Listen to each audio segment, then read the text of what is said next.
Good morning class.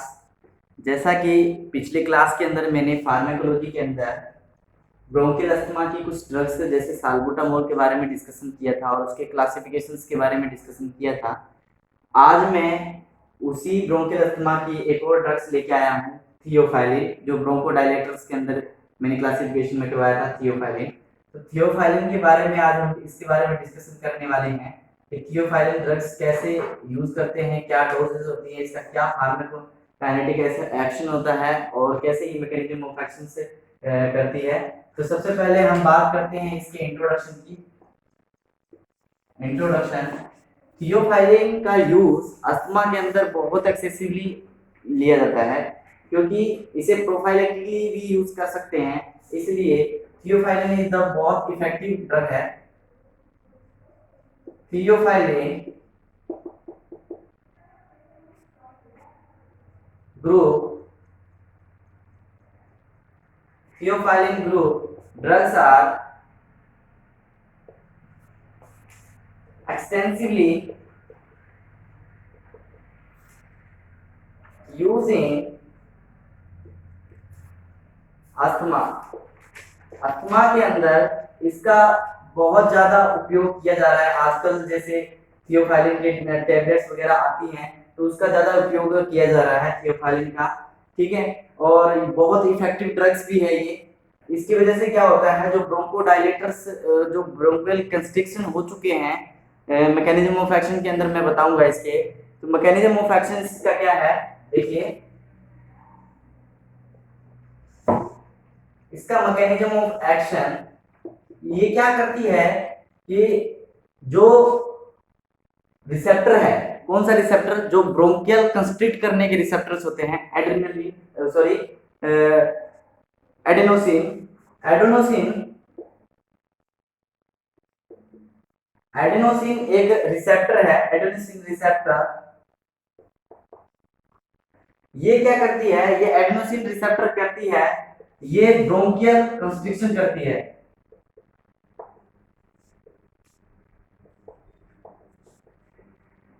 क्योंकि इसमें smooth muscles present होते हैं, ब्रोंकियल्स के अंदर स्मूथ मसल्स होते हैं, उन स्मूथ मसल्स को क्या करती है, वो कंस्ट्रिक्ट करती है। और ये इसी तरीके से हार्ट की जो मसल्स हैं वो उसको कंडक्शन करने में, हार्ट की मसल्स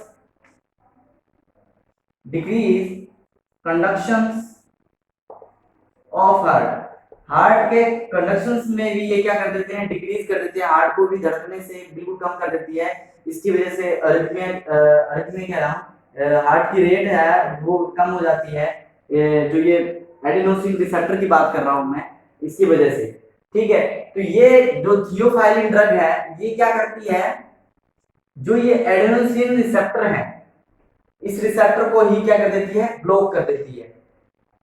क्या करती है, ब्लॉक कर देती है। तो इसका क्या होगा mechanism of action, mechanism of action इसका ये है कि block the adenosine receptor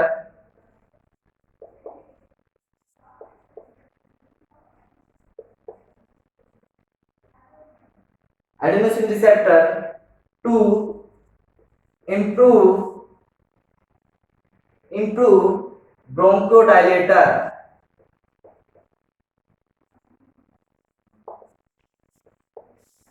ब्रोंकोडाइलेशन।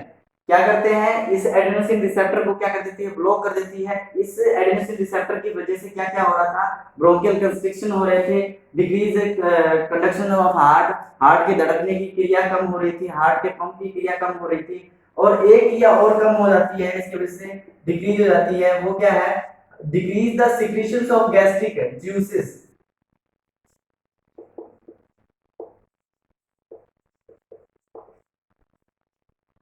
Gastric juice secretions होते हैं, जो गैस्ट्रिक एसिड सिक्रीशंस होते हैं उसका सिक्रीशंस भी क्या कर देते हैं, डिक्रीज कर देते हैं। इन सब के रिसेप्टर्स को ब्लॉक करके इन सब की क्रिया को इंप्रूव करती है ये थियोफाइलिन। तो थियोफाइलिन का सबसे मेन काम क्या है, ये ब्रोंकियोडाइलेशन का काम करती है, ब्रोंकियोडाइलेशन का काम करती है by the blockage of adenosine receptor. Adenosine receptor को ब्लॉक करके ये ब्रोंकोडाइलेशन करती है। इसका ये मैकेनिज्म ऑफ एक्शन हो गया। अब हम बात करते हैं इसके काइनेटिक के बारे में।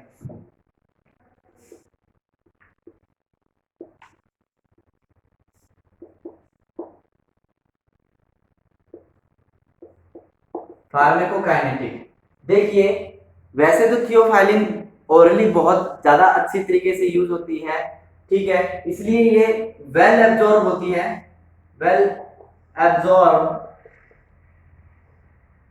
बाय ओरली, इसलिए इसके टेबलेट्स ही यूज होते हैं। So tablets capsules are come in use, इनको यूज में लेते हैं, ठीक है। थियोफाइलिन की दूसरे जो ग्रुप्स हैं जैसे कि अमीनोफाइलिन हो गया, डॉक्सीफाइलिन हो गया, उन ग्रुप्स का आईवी रूट हो गया और आईएम रूट्स हो गया, उसको देते हैं रूट के हिसाब से, वो आईएम और आईवी के रूट्स में देते हैं। लेकिन जो थियोफाइलिन का जो ड्रग्स है, जो नेम से थियोफाइलिन नाम से आती है, वो ड्रग्स सिर्फ ओरली मिलती हैं, ओरली होती हैं, इनको हम क्या कर सकते हैं, आईवी रूट से नहीं दे सकते। कारण क्या है, आईवी रूट से देने से इससे अरिथमिया की कंडीशंस अकर हो सकती है, हार्ट पर बहुत ज्यादा साइड इफेक्ट्स आने के चांस होते हैं, क्योंकि इसका जो थेराप्यूटिक इंडेक्स है, थेराप्यूटिक इंडेक्स है, जो इफेक्टिव इंडेक्स है, वो बहुत नैरो है, ठीक है। हम फार्माकोकाइनेटिक की बात करते हैं, ये वेल एब्जॉर्ब होती है, इसका 50% प्लाज्मा प्रोटीन बाइंडिंग होता है, याद रखेंगे क्लास, 50% प्लाज्मा प्रोटीन बाइंडिंग, हम जितनी डोज देंगे उसका 50% ये प्लाज्मा प्रोटीन से बाइंड हो जाती है, और 50% जो ड्रग है वो क्या है, सर्कुलेट करती है, फ्रीली सर्कुलेट करती है, और यही वेल डिस्ट्रीब्यूट होती है ऑल टिश्यू के अंदर, किसमें, ऑल टिश्यूज के अंदर वेल डिस्ट्रीब्यूट हो जाती है ये।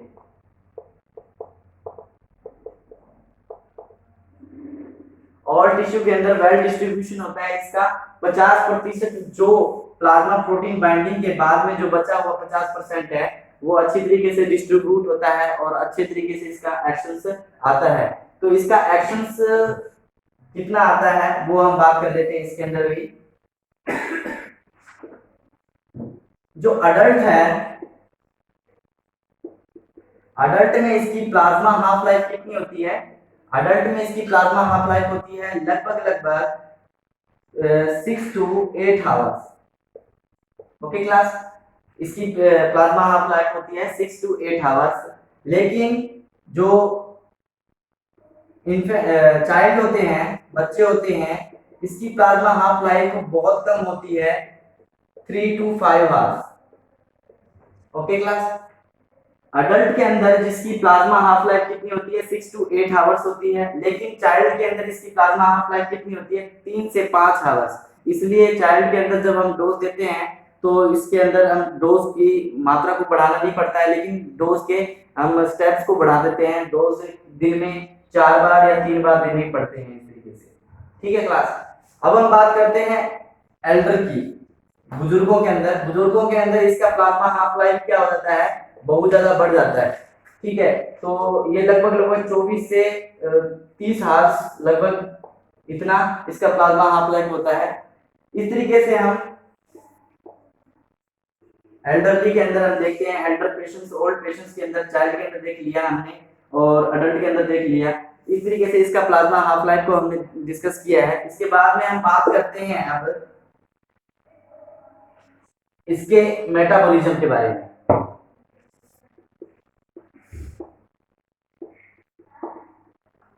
जो थियोफाइलिन है इसका मेटाबॉलिज्म, इसके सभी ग्रुप का मेटाबॉलिज्म लीवर के द्वारा होता है, लीवर में 2 प्रोसेस होती हैं, ऑक्सीडेशन और दूसरी प्रोसेस होती है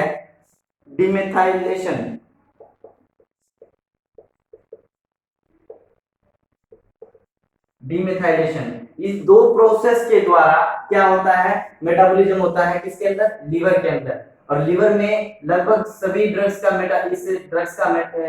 जो मेटाबॉलिज्म हो जाता है। लेकिन जो अनचेंज फॉर्म है, अनचेंज फॉर्म के अंदर 10% जो ड्रग्स हैं, 10% ड्रग्स हैं वो क्या हो जाती हैं, अनचेंज फॉर्म के अंदर ही यूरिन के अंदर एक्सक्रीट आउट हो जाती है।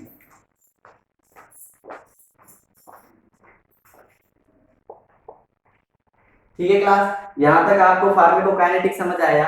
मैंने बात की थी पहले एब्जॉर्प्शन के बारे में। एब्जॉर्प्शन कितना होता है, वेल एब्जॉर्ब होता है। ठीक है, इसका प्लाज्मा प्रोटीन बाइंडिंग 50% होता है। और प्लाज्मा हाफ लाइफ में बताया, प्लाज्मा हाफ लाइफ के बारे में अडल्ट और उसके बारे में बताया था। इसके बाद में मेटाबॉलिज्म के बारे में बताया था। मेटाबॉलिज्म लीवर के अंदर होता है ऑक्सीडेशन और डीमेथाइलेशन प्रोसेस के द्वारा। उसके बाद में ये अनचेंज फॉर्म के अंदर 10% ड्रग क्या हो जाती है, यूरिन के थ्रू एक्सक्रीट आउट हो जाती है। अब हम बात करते हैं फार्माकोकाइनेटिक्स के बाद में इसके डोज के बारे में। Dose and root.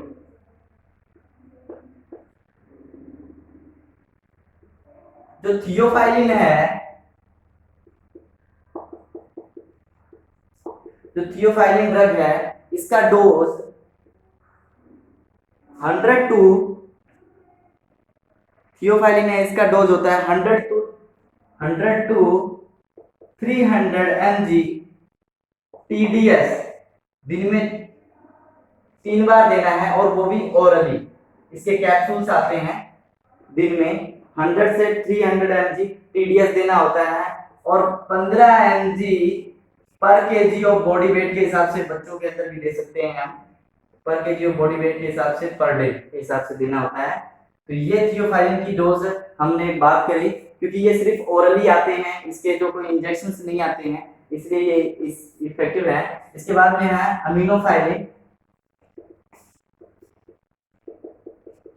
अमीनोफाइलिन की जो ड्रग्स हैं उसका डोज ये है, अमीनोफाइलिन के है 7.5 mg पर केजी ऑफ बॉडी वेट के हिसाब से पर डे के हिसाब से देना होता है, और ये देना होता है बीडी, सॉरी टीडीएस ही देना होता है। ये भी दिन में 3 बार देना होता है पर डे के हिसाब से। अगर इतना हम करते हैं केजी के हिसाब से, और ये दिन में 3 बार में दे सकते हैं हम। तो इस तरीके से इसके डोज के बारे में हमने बात की थी। और ये आईवी देना होता है, slowly IV, slowly. Okay class, आपको डोज के बारे में भी बता दिया हमने। इसके बाद में हम बात करते हैं ड्रग इंटरैक्शन के बारे में। ड्रग इंटरैक्शन के बारे में हम बात करते हैं। तो सबसे पहले हम ड्रग इंटरैक्शन के अंदर हम बात करते हैं ड्रग इंटरैक्शन। तो ड्रग इंटरैक्शन के अंदर क्या था कि हम पहले हम बात करते हैं मेटाबॉलिज्म इंड्यूसर ड्रग्स।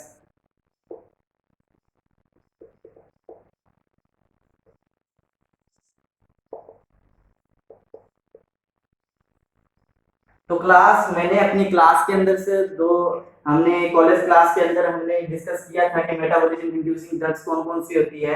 तो मेटाबॉलिज्म इंड्यूसिंग ड्रग फेनोटोइन और फिनोबार्बिटोन, इनके बारे में डिस्कशन किया था। स्मोकिंग के बारे में बताया था मैंने कि स्मोकिंग हो गया, फिनोबार्बिटोन हो गया, फेनिटोइन हो गया, ठीक है, फिनोबार्बिटोन हो गया। कुछ ये ड्रग्स हैं जो मेटाबॉलिज्म इंड्यूसिंग ड्रग्स होते हैं। अगर हम थियोफाइलिन को मेटाबॉलिज्म इंड्यूसिंग ड्रग्स के साथ में देते हैं तो इनका जो मेटाबॉलिज्म है वो बढ़ जाता है। इसका मेटाबॉलिज्म, जो थियोफाइलिन का मेटाबॉलिज्म है वो क्या हो जाएगा, बढ़ जाएगा। अगर थियोफाइलिन का मेटाबॉलिज्म बढ़ जाएगा तो इसका प्लाज्मा, जो ब्लड में प्लाज्मा प्रोटीन बाइंडिंग, इसकी plasma concentration, sorry plasma concentration इसका क्या हो जाएगा, डिक्रीज हो जाएगा। प्लाज्मा कंसंट्रेशन क्या हो जाएगा, डिक्रीज हो जाएगा। क्योंकि अगर बॉडी से ज्यादा मात्रा में मेटाबॉलिज्म होने लग जाएगा तो ब्लड के अंदर इसका ड्रग का क्या होगा, प्लाज्मा जो कंसंट्रेशन है वो डिक्रीज हो जाएगा। ठीक है। और दूसरे टाइप में हम बात करें metabolism inhibiting drugs. Metabolism inhibitory drugs. Metabolism inhibitory drugs के बारे में हम बात की थी। मेटाबॉलिज्म इनहिबिटरी ड्रग्स कौन कौन सी होती हैं, जो हमने एंटीबायोटिक्स की बात करी थी। एंटीबायोटिक्स जैसे कि सिप्रोफ्लॉक्सिन,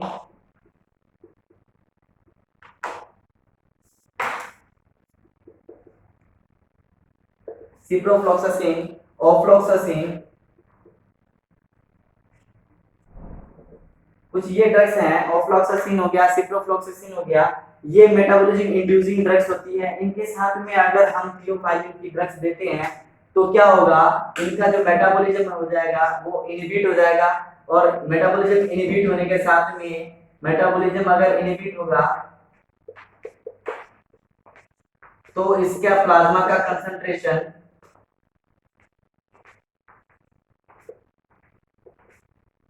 प्लाज्मा का जो कंसंट्रेशन है वो हो जाएगा इंक्रीज। अगर प्लाज्मा का कंसंट्रेशन इंक्रीज हो जाएगा तो इसमें बहुत ज्यादा खतरा होता है, क्योंकि थियोफाइलिन का जो थेराप्यूटिक इंडेक्स है वो नैरो होता है, और थेराप्यूटिक इंडेक्स नैरो होने की वजह से इसके बहुत ज्यादा साइड इफेक्ट और टॉक्सिसिटी देखने को मिल सकती है। ठीक है, टॉक्सिसिटी देखने को मिल सकती है इसके अंदर। तो हम बात कर रहे थे थेराप्यूटिक इंडेक्स की, तो इस ड्रग का थेराप्यूटिक इंडेक्स कितना होता है, 5 to 18 mg, इसका क्या होता है, थेराप्यूटिक इंडेक्स होता है। अगर हमने इससे कम दिया तो ये असर नहीं करेगा, लेकिन इससे कम हम देते हैं, अगर 5 mg से हम कम देते हैं, इसको प्रोफाइलेक्टली यूज करते हैं।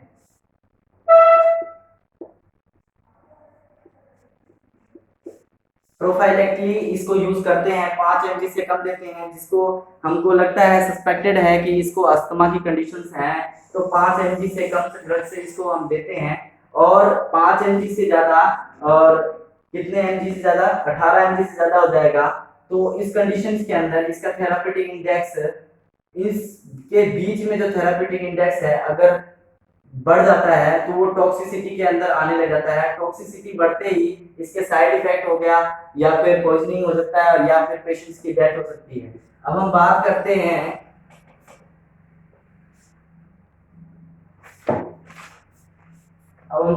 हैं, इसकी साइड इफेक्ट के बारे में।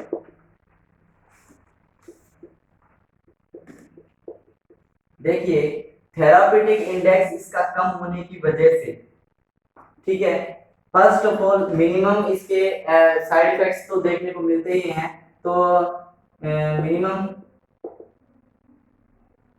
साइड इफेक्ट मोस्टली देखने को मिलते हैं, मोस्टली सेम। ठीक है क्लास, मिनिमम साइड इफेक्ट्स देखने को मिलते हैं, जैसे कि इसी के अंदर हेडेक, नर्वसनेस,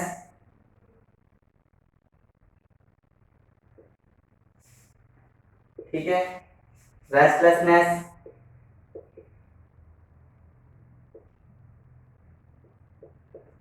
ठीक है, ये सब कुछ मिनिमम साइड इफेक्ट्स इसमें देखने को मिलते हैं। इसके बाद में हम बात करेंगे, अगर इसके साइड इफेक्ट इस तरीके से होते हैं, उसके बाद में हम थोड़ा, अगर थेराप्यूटिक डोज अगर बढ़ने लग जाए, बढ़ने के साथ में साइड इफेक्ट थोड़ा थोड़ा बढ़ने लग जाता है और ये टॉक्सिसिटी की तरफ जाते हैं, तो कौन कौन से साइड इफेक्ट देखने को मिलते हैं, जैसे डिस्निया,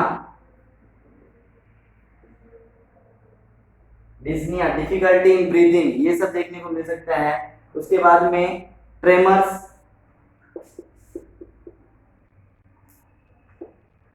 देखने को मिल सकता है, कन्वर्जन देखने को मिल सकता है। और इसी क्रम में अगर ये बढ़ता रहा, अगर इसका थेराप्यूटिक डोज, अगर हमने डोज ज्यादा देते रहे, तो इस कंडीशंस के अंदर क्या हो जाएगा, ये कन्वर्जन्स बढ़ते बढ़ते ये शोक की कंडीशन में आ जाएगा, और शोक के बाद में इसकी डेथ तक की कंडीशंस अकर हो सकती है। तो थियोफाइलिन वैसे इफेक्टिव ड्रग है, लेकिन इसके थेराप्यूटिक इंडेक्स कम होने की वजह से इसको बहुत ही कम यूज किया। वैसे तो इफेक्टिवली यूज होता है, लेकिन मोस्टली जो डॉक्टर्स हैं इसको प्रिस्क्राइब कम से कम करने की कोशिश करते हैं। ठीक है, और इसके बाद में हम इसकी यूज के बारे में डिस्कशन करते हैं। तो यूज, इस ड्रग का यूज होता है ब्रोंकियल अस्थमा,